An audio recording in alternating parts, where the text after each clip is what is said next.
ڕەنگینی و ئارامیەوە بۆ وێرانەیەکی مەترسیدار لە ژێردەستی تورکیا. ئارامترین و سەرسەوزترین شاری ڕۆژئاوای کوردستان و باکووری سووریا چۆن بووە کاول و مەترسیدارترین شوێن لە سووریا.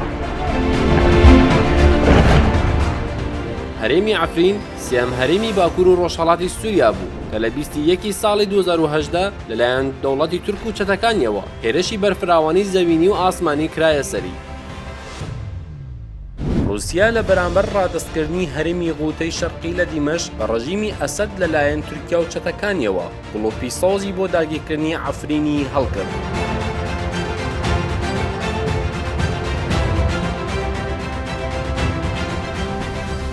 عەفرین بە شاری زەیتون و پڕبەرهەمترین شوێن لە ڕۆژئاوای کوردستان و سووریا دەناسرا لەگەڵ دەستپێکردنی هێرش بۆ سەر عەفرین لەلایەن دەوڵەتی تورک و چەتەکانیەوە لە پێشچاوی جیهان بە ئاشکرا بە شێوەیەکی دەڕەندانە خەڵکی عەفرین کۆمەڵکوژ دەکران و چاوەکان داخران و گوێەکان کەڕ بوون. ئەردۆغان هێرشی سەر عەفرینی لەژێر ناوی چڵە زەیتون دەست پێ کرد کە لەگەڵ دەیان 1000 سەربازی تورکیدا 25,000 چەتەش بەشداریان لە داگیرکردنی عەفریندا کرد.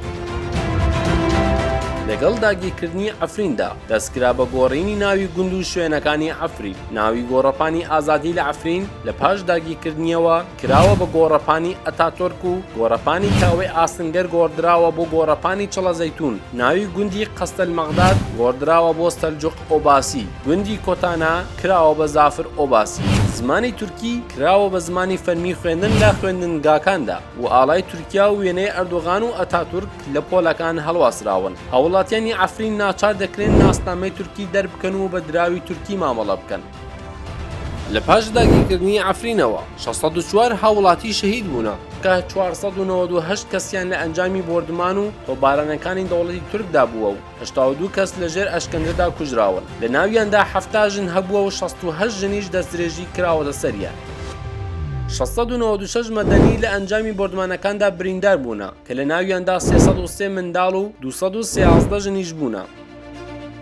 لە نێوان 3 ساڵاندا 7343 هاوڵاتی مەدەنی عەفرین ڕفێندراون و چارەنووسی زۆر بەیان نادیارە.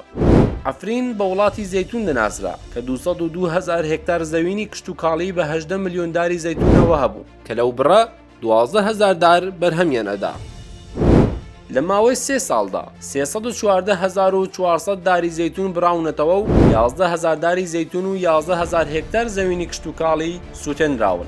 لە پێش داگیرکردنی لە عەفرین 200 کارگەی بەرهەمهێنانی ڕۆنی زەیتون لە عەفرین هەبوو. 200,000 تۆن ڕۆنی زەیتون لە ساڵێکدا بەرهەم دەهات بە بڕی 500 ملیۆن دلار. 50,000 تۆن زەیتون بە بڕی 32 ملیۆن و 500,000 دلار بەرهەم دەهات. 30,000 تۆن گەنم بەرهەم دەهات بە بڕی 5 ملیۆن و 100,000 دلار.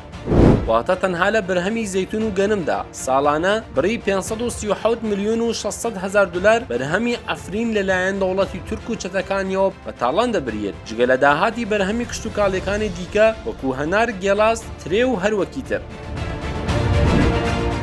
لە ماوەی 3 ساڵ لە داگیرکردنی عەفریندا 75 شوێنەواری مێژوویی هەڵکۆڵدراون و ئاسەوارەکانی بەتاڵان براون و 15 شوێنی ئاینیش خاپوور کراون. تەنانەت ئاسنەکانی هێڵی شەمەندەفڕی نێوان ناوچەی ڕاجۆ و ناوچەی شەڕا بەتاڵان براوە و فرۆشراوە بە بازرگانەکانی عەزاز.